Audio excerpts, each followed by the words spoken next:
Hello, welcome to building multilingual websites with Gatsby and Drupal. My name is Robert Karakis. I'm the lead Drupal and Gatsby enthusiast at Desserol. Desserol is a fully remote web agency that specializes in fully decoupled websites built mostly with Gatsby as the front end and Drupal as the back end, although have used some other content management systems. I've been working with Drupal personally for the last 12 years or so, and I think my Drupal.org profile is even older than that. Our website's desserol.com. You can reach us on Twitter at Team Desserol and on GitHub at github.com/Desserol. Let's get into it. First off, I'll give a slight introduction to Gatsby. I think most people tuning into this presentation know what Gatsby is, but just for those that don't, Gatsby is a static site generator based on React, and it has, with Jamstack technologies taking off, it, as well as Next.js, has seen some sort of like a kind of boom recently. A lot of people are using these React-based frameworks to build their websites. And yeah, let's get started. I'm not going to go too much into detail what Gatsby is, but I strongly encourage you to do some research on it if you're not already aware. So let's move into deeper into the presentation. So first off, let's give you a little history of what got us into working with multilingual Gatsby and Drupal sites. We had a large hotel chain who was a client of ours want to move from Drupal 7 to Drupal 9. We proposed that they do this, but use Gatsby as their front end to future-proof some of the work that they wanted to do with React based on some of the components that already were using React. And they loved this idea for various reasons. But as we started to move deeper into the migration, we found that there was an amazing source plugin offered by Gatsby that was written by Kyle Matthews, who's the inventor, quote unquote, inventor of Gatsby. And he used to be a Drupal person, a Drupal developer, and moved into JavaScript and React later on. And he actually wrote a great source plugin that pulled a bunch of all the information from Drupal by exposing it via the JSON API and pulled that information into Gatsby's local GraphQL server. And this is great because when you have the information in Gatsby's local GraphQL server, on the bottom of your template files, instead of having to, in a very difficult way, if you're not familiar with the process, pre-process data into Drupal's Twig templates, you could just write these queries, these GraphQL queries at the bottom of your Gatsby React templates. So this is great. I mean, the fact that we had Gatsby source Drupal available to us that just kind of snap of your fingers did the job, pulled all the information that we would ever need from Drupal using Drupal's JSON API and crawling it and pulling it into Gatsby was an amazing thing. The problem is that we had over 20,000 nodes, and they all had Spanish translation. So we use this thing called Lingotech, which is a way to automatically translate your content. And we had both English and Spanish nodes on this hotel's website. So we tried to look at this using Gatsby source Drupal, but it did not support the multilingual versions of the nodes. It just supported the nodes, the English translations. And more so, when there were translations, it would overwrite those nodes. This was causing a lot of problems, and we wanted to make sure that when we went through this process, when we were doing our discovery stage, that we didn't cause problems later, and this was a big problem. So we had to write an integration. So we wrote and fixed or added the ability for Gatsby source Drupal to support multilingual Drupal websites. And this was great because now, as of May 18th, which is not so recent anymore, we did this a few months ago, you're able to use Gatsby Source Drupal with multilingual Drupal websites. And if you don't get anything else from this presentation, get that. I mean, that is what I'm trying to share with people here is that, Gatsby Source Drupal does support multilingual websites. And this is great because there's a lot of, especially in Drupal, there's a lot of websites that need to have different languages. That being said, let's move forward, and I'm going to show you a little bit about how Drupal and Gatsby handle some of these, handle multilingual. So this is a Drupal site. We have a test Drupal site that I made for the purposes of this presentation. We have 4 different blogs here. We have test blog, we have Prueba blog, we have test blog 2, and we have Prueba blog 2. Prueba blog is a translation of test blog. Let's edit test blog. As we see here, test blog has the node ID of 1, but if you go to its translation to Prueba blog and you click edit, it also has a node ID of 1. This is interesting because when you go into GraphQL, this is Gatsby's preview explorer, a GraphQL explorer. So after you run Gatsby Source Drupal and you pull all the articles into Gatsby, you'll see here too they have node 1. And so you have Prueba blog and test blog, node 1, node 1. This was causing a problem in Gatsby and they also have the same UUID. So these blogs were getting pulled in and there was no difference between them. So we had to basically prefix the lane code in front of the nodes in order to ensure that Gatsby pulled in different versions. So if you look at the GraphQL ID now, they have different GraphQL IDs for test blog and for Prueba blog for the different translations. So in all essences, GraphQL is treating these 2 nodes differently. So that's giving a little bit of insight into what we did to kind of fix this. I'm not going to go through all the code and everything, but it's great. We worked with Kyle Matthews, who ended up helping us get this merged, our initial pull request, into Gatsby core. And now you can use Drupal you can use Gatsby Source Drupal for multilingual websites.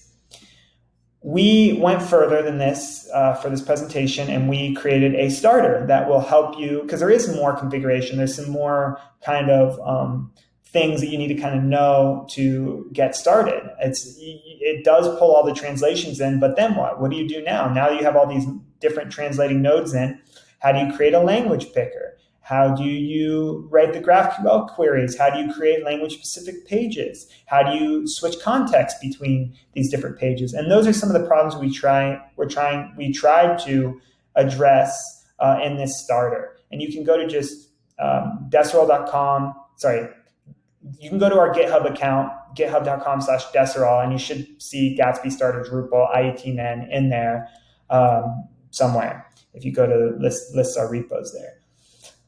So moving on, well, let me spin that up for you so you can see what it looks like. Not that it's anything special. We stripped all of the formatting out and everything. It just comes with a homepage that has a listing of blogs, and like any starter would, you would expect.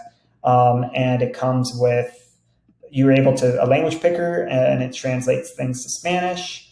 And if you go into a node detail page, you'll see that it switches the path alias.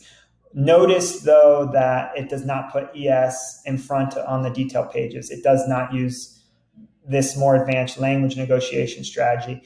In Drupal, it does do that. Like you can see here that if you go to the home page and you go to like text block 2, it will put, oh, no, it doesn't. Oh, maybe it doesn't by default. I should know that. Wow, okay, so it doesn't do that either. So because it's English. But if I go to it does do that for ES. So if I go to the ES version, oh no, maybe, because it's Prueba blog 2. Yeah, okay, so it does. So in Drupal, it does use this ES specific. And it's up to you. You don't have to put ES in front of it. As long as as long as the translations are unique, there shouldn't be a problem. As long as the aliases are unique and they're in Spanish and they're also translated, it shouldn't be a problem to not put ES in front of it. So we left that for now because it overcomplicated things. Anyway, I'm spending a little bit too much time talking about that at this point, but that's our starter. And let's move on. So in order to get this starter working, you need a functioning Drupal site, a Drupal site with multilingual enabled. And I want to just go over this because I don't think a lot of people understand exactly what you need to do. And in Drupal 7, it was very hard to set up a multilingual website. There was many steps that you needed to take. And they made it in the I think it was multilingual or localization initiative. They made it, or IATN initiative, internationalization initiative. And for Drupal 8, they made it much easier to deal with multilingual, to turn your site into a multilingual website.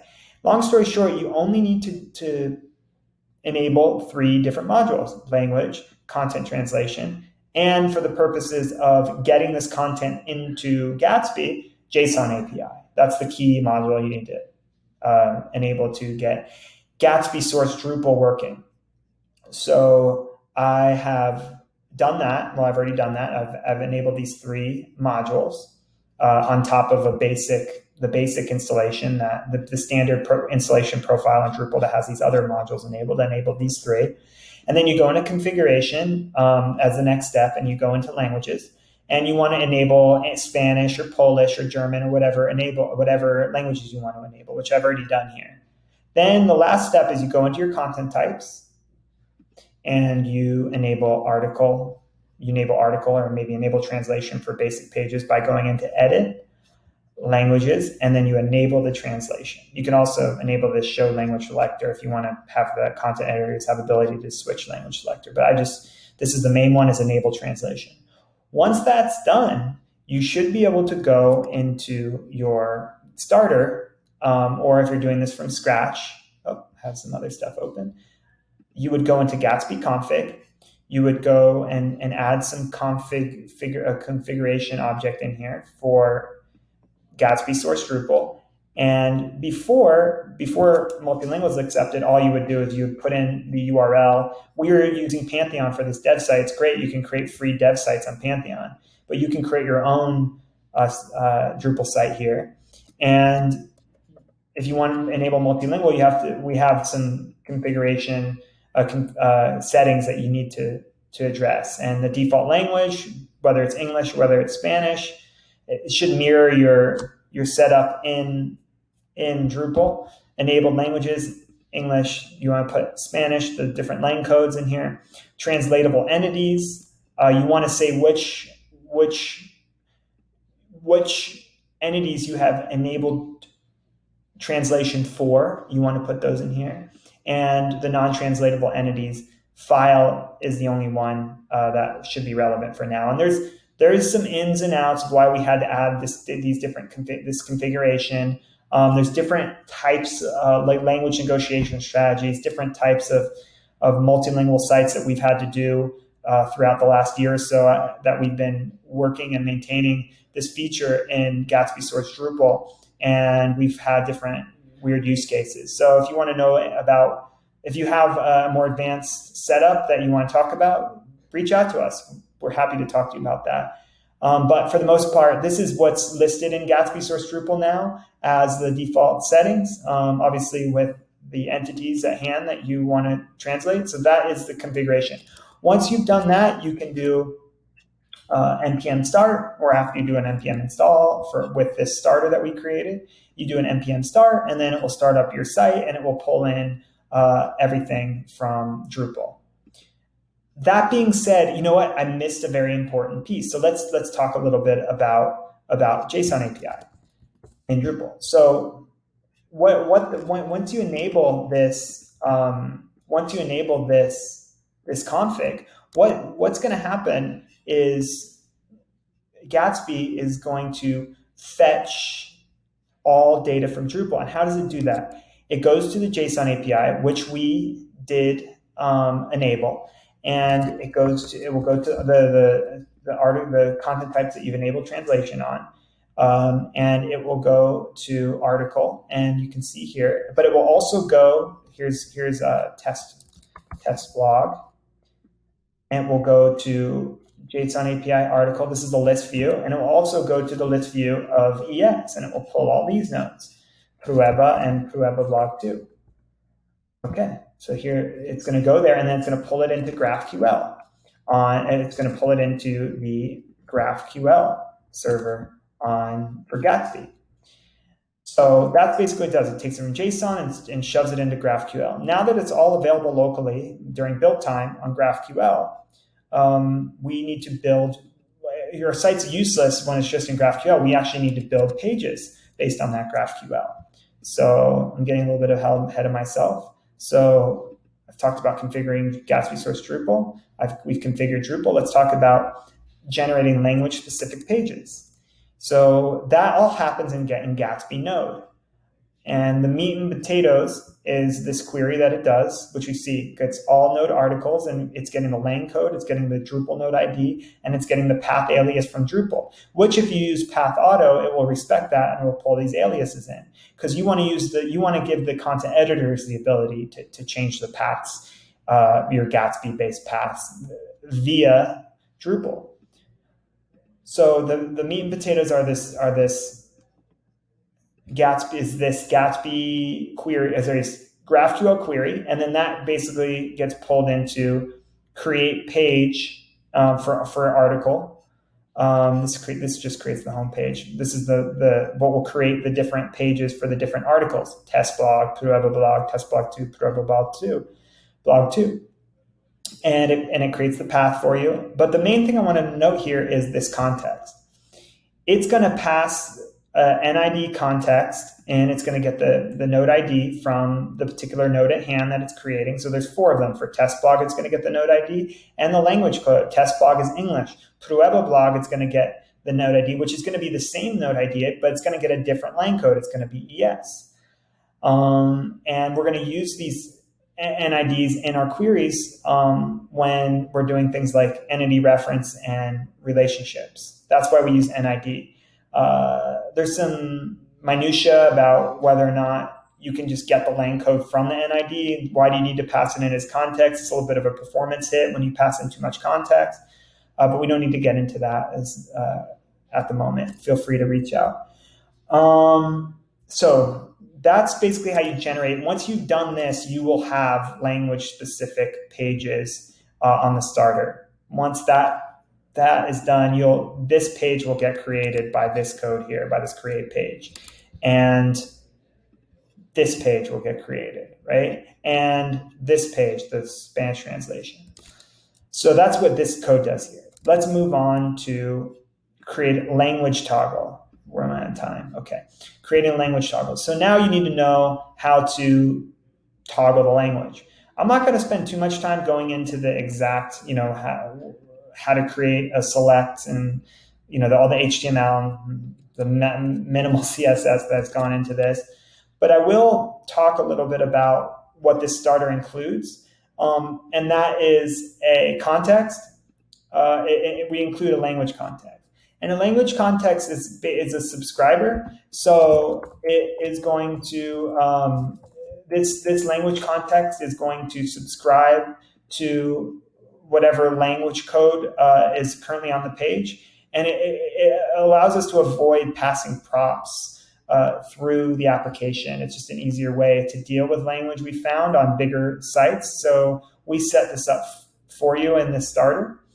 But to just show you a little bit of the code, SEO.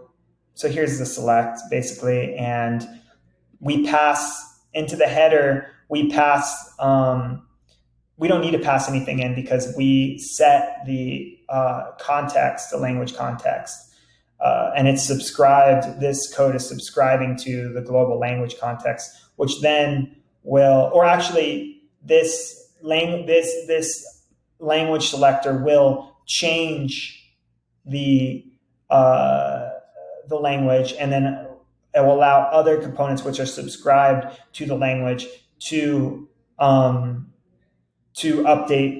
different things based on that change. So that's the code for the language selector. Let's move on to href lang and lang. So another thing that we do in the starter is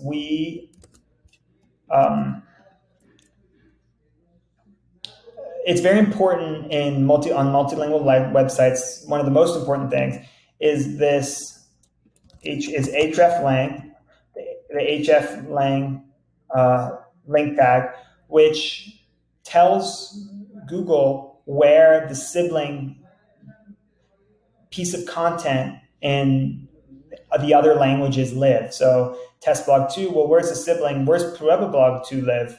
And you tell Google, well, the ES version of testblog2 lives at this URL. And that's what we set that up. We have this automatically integrated into the starter. But another important piece is the HTML lang attribute. And right now it's ES, but if you change it, it's English. And if I turn this is updating with JavaScript, which is kind of useless. But if you turn JavaScript off and refresh the page, each generated static page will have this lang attribute, which is more readable by certain crawlers, although it's arguable that Google does read, runs JavaScript or emulates JavaScript before it indexes your site. But who knows? That's arguable.